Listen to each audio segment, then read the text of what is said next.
circus is what I call it.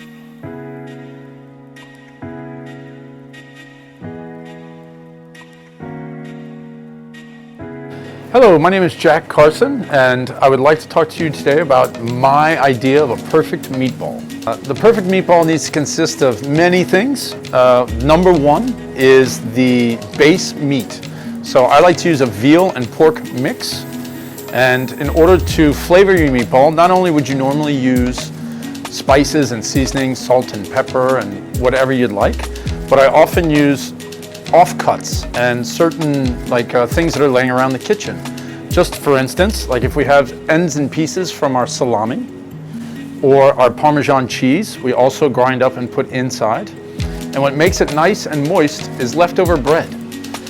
We generally soak the bread in either milk or butter, and then we mix it in with our meatballs as well. A good key and nice factor, don't overcook your meatball. I like to form the meatballs and then roll them in flour to give a nice outside layer. This will help keep the meatballs not only together, but then I deep fry them for just a very quick time. And after that, then you very, very slowly bake them. This will keep them moist, and I usually bake them in a chicken stock or beef stock.